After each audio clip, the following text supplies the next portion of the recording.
মেষঘর থেকে উদ্ধার ছাত্রীর ঝুলন্ত দেহ। শুক্রবার সকালে তার দেহ উদ্ধার হয়। বর্ধমান বিশ্ববিদ্যালয়ে এমএ ইংরেজি বিভাগের তৃতীয় সেমিস্টারের পড়ুয়া সে। মৃত ছাত্রীর নাম শুভেচ্ছা ঘোষ, বাড়ি সাঁইথিয়ায়।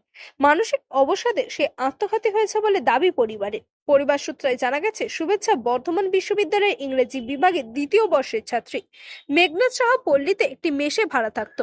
প্রতিদিনের মতো গতকাল রাত্রেও দিদির সাথে ফোনে কথা বলে সে, কিন্তু সকাল থেকে আর ফোন তুলছিল না। পরে পরিবারের তরফে মেসে ফোন করলে মেসের লোক গিয়ে ঘর থেকে তার ঝুলন্ত দেহ উদ্ধার করে।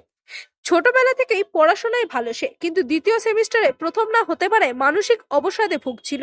সেই কারণে সে আত্মঘাতী হয়েছে বলে অনুমান পরিবারের। বর্ধমান থানার পুলিশ একটি অস্বাভাবিক মৃত্যুর মামলা রুজু করে মৃতদেহটি ময়না তদন্তের জন্য পাঠিয়েছে বর্ধমান মেডিকেলে। ও ফার্স্টে দেখলো, ও কোনো ব্যাপার নেই। ও একটা পড়াশোনার দিক থেকে খুব ভালো ছিল, অন্য কোনো কারণে। ওই জন্যই আর কি, বুঝলে, কারণ এই ফার্স্ট টাইম পড়াশোনা ভালো হবো, আমি টপার হবো, এবারে যেন টপার হতে পারি। সেখানে কি বিয়ে হয়েছিল? না না, কোনোদিন না।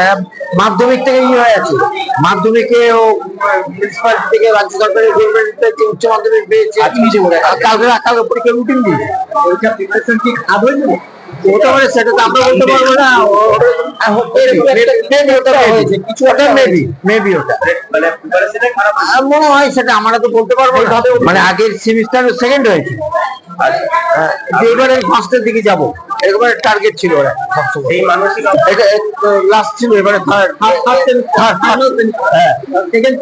25 তারিখে থার্ড সেমিস্টার পরীক্ষা ছিল, তারপর ফাইনালটা পরের বারে। কোনো কারণ নেই, মানে অন্য কোনো কারণ নেই। না, মেয়ে আমার সত্যি ভালো ছিল, কোনো দিক থেকে কোনো খারাপ ছিল না। এনাদের বাড়িতে ছিল, এর মায়ের জন্য তো প্রচন্ড নাম করতো।